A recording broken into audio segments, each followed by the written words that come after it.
성경 여호수아서 7장 전체 말씀입니다.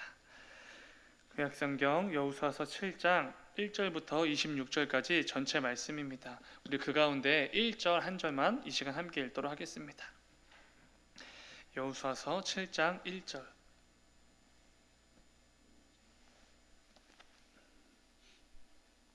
다 찾으신 줄 믿고 우리 한 목소리로 함께 읽겠습니다. 시작.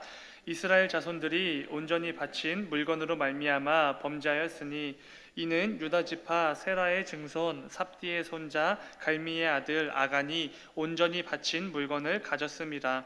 여호와께서 이스라엘 자손들에게 진노하시니라. 아멘. 우리 잠시 기도하겠습니다. 사랑의 주님 감사합니다.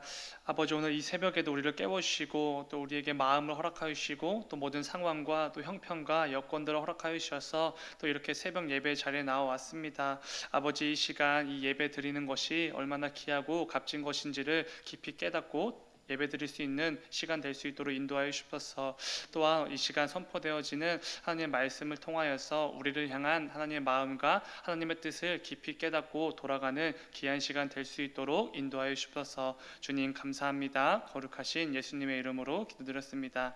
아멘. 우리 함께 읽으신 말씀을 가지고 진노하시는 하나님, 이런 제목으로 함께 말씀을 나누도록 하겠습니다. 오늘 말씀의 제목은 조금 시작부터 좀 부담이 되는 제목이기도 합니다. 진노하시는 하나님. 듣는 입장에 따라서 얼마든지 오해할 수도 있는 제목이기 때문에 더욱 그런 것 같습니다. 그러나 오늘 본문은 분명히 말씀하고 있습니다. 여호와께서 이스라엘 자손들에게 진노하시니라. 우리가 잘 아는 하나님은 분명 오래 참으시고 노하기를 더디하시는 분이신데, 하나님은 어찌된 영문인지 이스라엘 백성을 향하여 엄청난 진노를 표출하고 계십니다. 그런데 조금 이해하기 어려운 부분이 있습니다. 왜냐하면 우리가 지금까지 한 3주 동안 여호수아서 말씀을 계속해서 보고 있는데, 그 과정 가운데 이루어진 일들을 한번 생각해 보면은 오늘 본문 말씀에서 하나님께서 진노하셨다라는 표현이 조금 의문이 생기기도 하는 부분이 있습니다. 한번 여호수아서 7장이 시작되기 전 1장부터 6장의 내용을 한번 떠올려 보시기 바랍니다. 이스라엘 백성들은 출애굽 당시 자신들을 가로막았던 홍해와 같은 요단강을 만나게 됩니다. 그러나 그 누구도 불평과 불만을 쏟아내지 않았습니다. 그저 언약궤를 맨 제사장들이 요단강을 향해 나아가라는 그 명령에 온전히 순종할 뿐이었습니다. 또한 적들이 가득한 가나안 땅에서 할례를 행하는 것은 자살 행위와도 마찬가지였습니다. 그러나 하나님의 명령이기 때문에 그곳에 순종하며 적진에서 적들을 눈 앞에 두고 할례를 행하였습니다. 그리고 크고 견고한 여리고성을 함락하는 방법으로 그저 여리고성 주위를 돌라고 말씀해 주시는 이러한 어이없는 명령에도 온전히 순종했던 게 바로 이스라엘 백성들이었습니다. 이스라엘 백성들은 참으로 하나님께 온전히 순종하며 그 인도하심에 따라 잘 따라왔습니다. 그런데 오늘 본문은 그런 이스라엘 백성들에게 하나님께서 진노하셨다라고 표현하고 있는 것입니다. 이 부분이 처음에는 잘 이해가 가지 않았습니다. 물론 하나님을 두려워할 줄 몰랐던 아간의 범죄로 인해서 하나님께서 진노하신 것은 분명 맞습니다. 그런데 그동안 그렇게 열심히 순종해왔던 이스라엘 백성들을 생각하신다면 한 번쯤은 그냥 넘어가 주실 수 있는 것도 아닌가, 이런 의문이 들었던 것입니다. 그동안 매번 불순종하고 매번 속을 썩였던 자들이 아니라 온전히 순종하며 따라왔던 백성들입니다. 그런데 이번 한번 죄를 지었다고 해서 그들을 향해 이렇게 진노하시는 하나님은 도통 이해가 가지 않는 것입니다. 심지어 그 진노로 인해 무고한 36명의 사람이 죽기까지 했습니다. 아이성 전투에서 패배했을 때 얘기죠. 그리고 아간과 그의 자녀들까지 비참한 최후를 맞이하게 됩니다. 결정적으로 가나안 정복 전쟁을 이제 막 시작한 이스라엘 군대의 사기를 한순간에 꺾어버리는 아이성 전투에서의 쓰라린 패배를 경험하게 하십니다. 오늘 본문에서 등장하는 하나님은 우리가 잘 아는 것처럼 인애가 크시고 또 오래 참으시고 노하기를 더디하시는 그런 하나님처럼 보이진 않습니다. 그렇다면 우리는 이 부분을, 이 하나님을 어떻게 이해해야 하는가, 이거에 대해서 오늘 한번 말씀을 통해 나누어 보도록 하겠습니다. 그런데 이러한 질문에는 사실 한 가지 오류가 있습니다. 그것은 애초에 우리는 하나님께서 진노하시는 모습을 당연하고 자연스럽게 생각하지 않는다는 것입니다. 애초에요. 이게 무슨 말이냐면 우리는 하나님께서 사랑과 긍휼과 자비를 베푸시는 것은 당연하게 여깁니다. 오래 참으시고 노하기를 더디하시는 하나님은 당연히 자연스러운 상황이구나 이렇게 생각하는 것이지요. 그런데 문제가 무엇이냐면 하나님의 진노, 하나님의 심판은 당연하게 자연스럽게 여기질 않는다는 것입니다. 이러한 오류가 우리 속에 담겨져 있는 것이지요. 그렇게 우리가 잘 알고 있는 사랑과 긍휼과 자비의 속성을 가지신 그 하나님께서 저와 여러분 기준에서 전혀 어울리지 않는 진노와 심판, 분노를 표출하시는 것을 애써 말씀을 읽으면서 모른 척할 때가 많이 있는 것 같습니다. 그런데 우리가 사랑과 긍휼과 자비의 하나님을 곧 잘 기억하고 또 그런 하나님을 잘 고백하면서도 유독 심판하시는 하나님, 진노하시는 하나님, 공의의 하나님에 대해선 잘 기억하려고 하지도 않고 고백하려고 하지 않는 이유가 분명히 있습니다. 그것은 우리가 하나님께서 진노하시는 이유에 대해서 정확히 모르기 때문에 그렇습니다.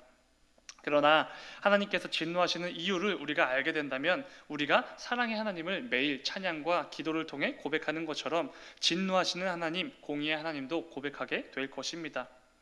기본적으로 하나님은 죄를 두고만 볼 수는 없는 분이십니다. 다윗은 시편에서 이렇게 고백합니다. 시편 9편 8절 말씀. 공의의 세계를 심판하시며 정직으로 만민에게 판결을 내리시리로다. 아멘. 이게 다윗이 하나님을 향한 했던 고백입니다. 하나님은 당연히 공의의 하나님이시기 때문에 인간의 죄를 결코 못 본 척할 수 없는 분이십니다. 이 말은 곧 하나님의 진노에는 분명한 이유가 있다는 것이죠. 그저 전능자의 변덕이나 이유 없는 분노에 의한 야만적인 행동이 결코 아니라는 것입니다. 성경에서 하나님께서 진노하시는 말씀이 등장할 때마다 그 전에 꼭 등장하는 내용이 있습니다. 그것이 뭐냐면은 이스라엘 백성들의 패역함입니다.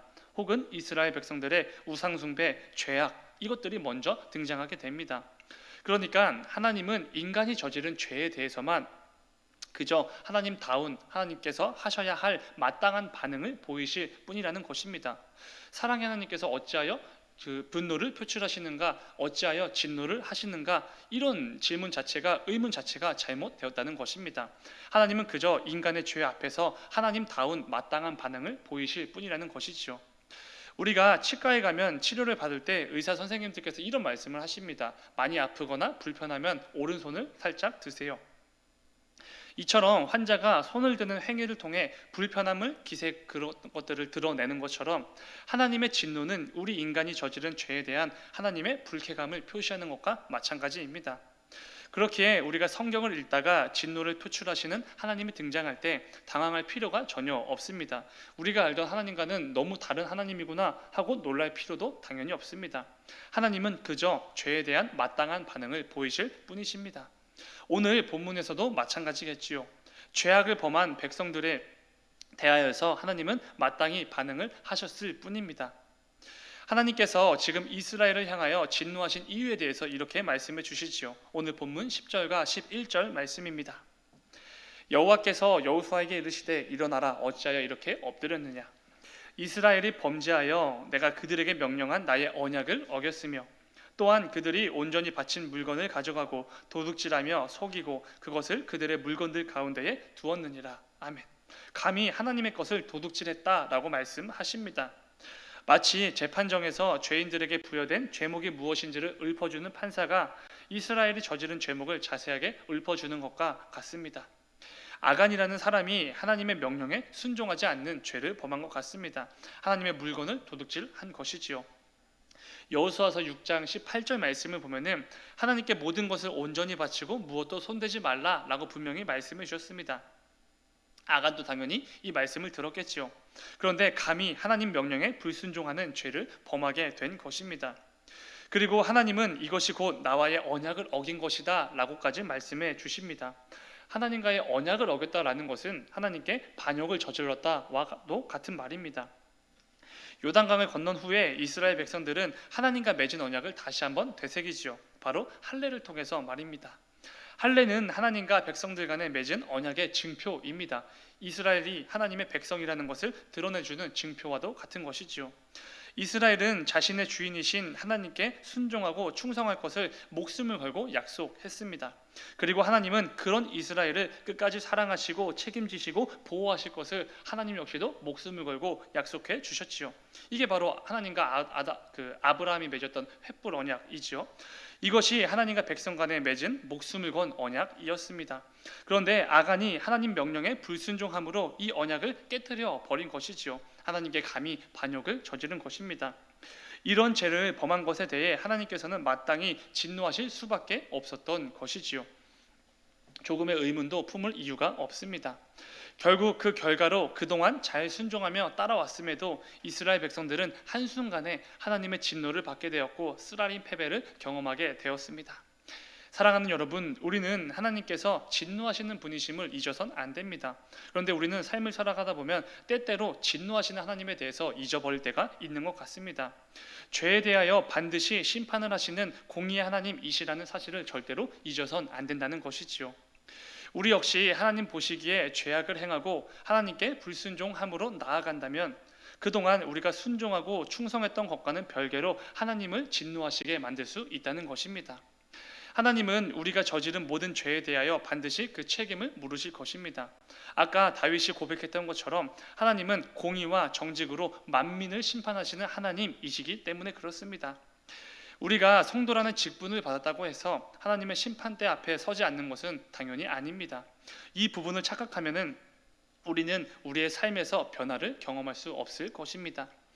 예수님께서 마태복음을 통하여 주님 다시 오시는 그 날에 있을 심판의 날에 대해 비유로 말씀해 주십니다. 우리가 잘 알고 있는 양과 염소의 비유이지요. 마태복음 25장 32절과 33절 말씀입니다. 모든 민족을 그 앞에 모으고 각각 구분하기를 목자가 양과 염소를 구분하는 것 같이 하여 양은 그 오른편에 염소는 왼편에 두리라. 아멘. 예수님께서 마지막 날에 있을 그 심판의 날에 있을 일에 대해서 비유로 말씀해 주시는 것이지요. 우리가 앞서 사도신경을 통해 고백했던 것처럼 예수님은 마지막 날에 산자와 죽은 자를 반드시 심판하러 오십니다. 그런 분이시죠. 그런데 그 심판의 날에 양과 염소로 구분하듯이 우리 사람들을 구분한다고 말씀하십니다. 여기서 구분이 바로 심판에 해당되겠지요. 심판을 통해서 천국이든지 지옥이든지 갈리게 되는 것입니다. 그런데 여기 중요한 것이 무엇이냐면은 성도들은 이 심판대 앞에 서지 않는다, 이런 말씀이 없다는 것입니다.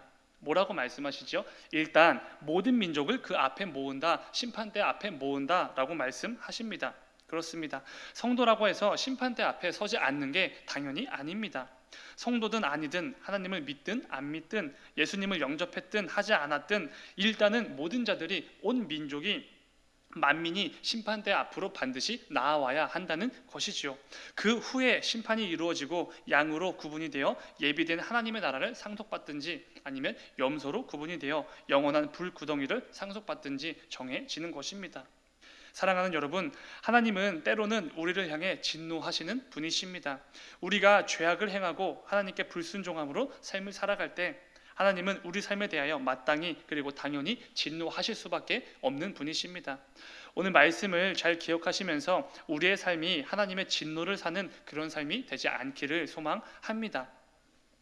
여러분, 사사기에서 계속해서 반복되는 두 가지 말이 있습니다. 뭐냐면은 하나는 이스라엘 자손이 여호와의 목전에 악을 행했다, 이것이고 다른 하나는 여호와께서 이스라엘에게 진노하셨다. 이 두 가지가 계속해서 반복되는 책이 사사기 말씀입니다. 공의의 하나님은 죄악을 범하는 이스라엘을 심판하실 수밖에 없으십니다. 그래서 강한 이방 민족을 세우셔서 그들을 심판하시지요. 그러나 그 후에 평화가 찾아오면 백성들은 얼마 동안은 하나님을 잘 섬깁니다.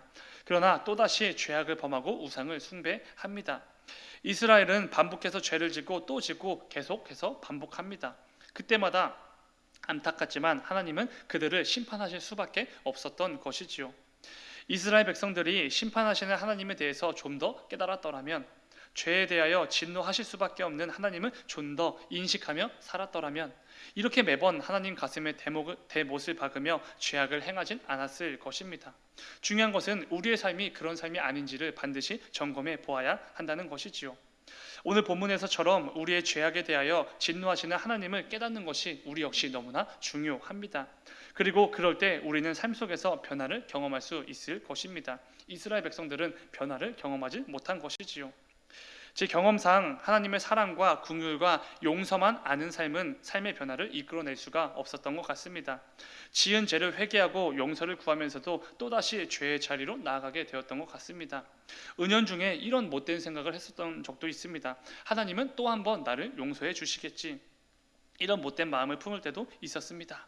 물론 하나님은 얼마든지 7번씩 70번이라도 우리를 무한대로 용서해 주시겠지요. 그런 분이심은 틀림이 없습니다. 그러나 우리가 변화를 경험하지 못하고 여전히 이스라엘 백성들과 같이 죄 가운데 살아간다면 우리는 하나님의 진노하심을 결코 면할 수 없다는 것입니다. 애초에 하나님이 이스라엘에게 심판을 내리신 이유가 무엇이었지요? 그들을 죄에서 돌이켜 변화시키시기 위함이었습니다. 변화가 없는 삶은 주님 다시 배움는 그날에 내가 도무지 너를 모르겠다, 이런 말을 듣게 될지도 모릅니다. 우리를 염소로 구분하신 뒤 예비된 영원한 불에 들어가라고 말씀하실지도 모릅니다. 나를 얼마든지 용서해 주시고 사랑으로 대해 주시는 하나님은 동시에 진노의 하나님, 공의의 하나님, 심판하시는 하나님이심을 우리는 결코 잊어선 안 될 것입니다. 우리가 자주 사용하는 말처럼 코람데오, 우리는 하나님 앞에서, 하나님 면전에서 살아가는 자들입니다. 그렇기에 성도는 세상의 시선과 요구보다 하나님의 시선을 의식하며 살아가는 자들이라고 말할 수 있습니다. 우리의 삶을 보시며 진노하시는 하나님이 우리 면전에 계신 줄 알고, 예수님께서 마지막 날에 심판대 앞에서 우리를 양과 염소로 구분하신다는 이 사실을 반드시 기억하고 하나님을 늘 인식하며 살아가는 저와 여러분이 되기를 간절히 소망합니다. 이를 통해 반드시 삶의 변화를 경험하게 되는 우리가 되기를 소망합니다. 우리가 이 사실을 순간 잊어버린다면, 순간 착각을 해버린다면 마치 하나님이 지금은 나를 안 보고 계신 것처럼, 지금 내가 내뱉는 이 말은 듣고 계시지 않는 것처럼 착각을 하고 하나님께 불순종함으로 죄악을 범했던 아간과 같은 삶이 되어버릴지도 모릅니다. 부디 성도는 모든 것들을 다 아시는 하나님 앞에서 살아가는 자들임을 분명히 기억하고 오늘 하루도 삶의 자리로 나아가는 우리가 되기를 소망합니다. 그런데 우리가 진노하시는 하나님을 늘 인식하며 살아야 하는 것도 중요하지만 또 한 가지 중요한 것은 하나님은 순종하는 자들에게는 복을 더하여 주신다는 것입니다. 이 부분이 너무나 중요하겠죠. 다음 시간에 자세히 나누겠지만 여러분, 하나님의 진노는 분명 일시적입니다. 이례적일 때도 있습니다. 그러나 우리를 향한 하나님의 사랑과 인애와 긍휼과 자비는 영원합니다. 이게 우리가 붙들고 살아가는 성도의 가장 큰 힘이 되어지고 이로가 되는 하나님의 속성이겠지요. 하나님의 진노는 일시적이지만 하나님의 사랑은 영원하다. 하나님은 죄에 대하여는 진노하시고 반드시 심판하시는 분이시지만 반대로 잘 순종하는 자들에게는 넘치는 복을 허락해 주시는 분이십니다. 이것을 경험한 대표적인 사람이 바로 이방 여인 라합이었지요. 라합은 이방 민족 중에서도 부정한 직업을 가지고 있었던 사람이었습니다. 특히 하나님께서 가나안 땅을 정복하기 위해 준비를 하고 있는 이스라엘 백성들에게 이런 경고의 말씀을 해 주셨습니다. 모세에 대해 말씀해 주신 것이지요. 앞으로 이뤄질 이 정복 전쟁 가운데 그 누구도, 우리가 너희가 만나게 될 가나안 7족속 그 누구도 불쌍히 여기지 말라. 그들 모두를 남녀노소를 할 것 없이 모든 멸하라고 강력하게 경고해 주셨습니다. 그만큼 가나안 7족속은 하나님 보시기에 큰 죄악을 일삼는 자들이기 때문이었습니다. 하나님도 그들을 불쌍히 여기지 않으실 정도로 너무나 악한 자들이었습니다. 라합이 바로 그 대상 중에 한 명이었죠. 그런데 라합은 그 가운데서도 성을 파는 부정한 직업으로 먹고 살았던 기생이었습니다.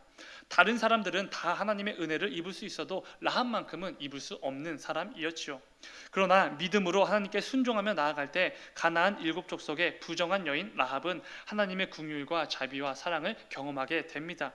뿐만 아니라 자신과 온 가족의 목숨도 구원을 받는 넘치는 복을 받게 되지요. 하나님은 죄악에 대하여서 반드시 진노하시고 심판하시는 공의의 하나님이시지만 반대로 하나님께 순종하며 믿음으로 살아내는 자들에게는 반드시 넘치는 복을 허락해 주시는 분이십니다. 사랑하는 여러분, 우리가 하나님을 믿고 섬기는 게 그저 하나님의 심판을 받을까봐, 지옥에 갈까봐 그래서 신앙생활을 하는 것은 물론 아닙니다. 이 부분을 오해해선 안 되지요.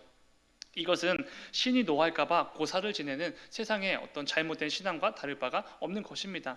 그러나 하나님은 분명히 죄에 대하여 진노하시는 분이심을 기억해야만 합니다. 늘 하나님이 어떤 분이신지를 말씀을 통해 깨닫고 인식하여서 우리를 영원토록 사랑하시는 그 하나님을 위하여 내 모든 것을 드려 해야 될 것을 하고 하지 않아야 될 것을 하지 않고 이것들을 통하여서 하나님을 기쁘시게 해드리는 삶, 그저 그런 삶을 살아갈 뿐이지요. 하나님이 싫어하시는 일을 하지 않으므로, 하나님이 진노하실 만한 일을 하지 않으므로 하나님을 기쁘게 해드리는 것입니다. 오늘 말씀을 잘 기억하시면서 오늘 하루도 각자의 삶 속으로 나아갈 때에 우리가 믿는 하나님이 어떤 분이신지를 반드시 기억하고 오늘도 그 하나님의 면전에서 하나님을 의식하며 살아가는 저와 여러분이 되기를 간절히 소망합니다. 우리 잠시 기도하겠습니다. 사랑하는 주님, 하나님은 사랑의 하나님이시지만 동시에 공의의 하나님이십니다. 우리는 죄악을 보고만 계실 수 없는 하나님을 섬기는 자들입니다. 우리가 이 사실을 잊지 않게 하여 주셔서 하나님께서는 죄에 대하여선 마땅히 진노하시는 분이심을 늘 기억하고 이러한 사실들을 우리의 삶 가운데 잘 녹여낼 수 있도록 붙들어 주셔서 이를 통해 우리의 삶에 성도답지 못했던 부분들을 변화시켜 주시고 여전히 가득했던 죄의 모습들을 모두 청산하면서 거룩한 성도의 삶으로 나아갈 수 있도록 인도하여 주셔서 주님 감사합니다. 거룩하신 예수님의 이름으로 기도드렸습니다. 아멘. 너희는 이렇게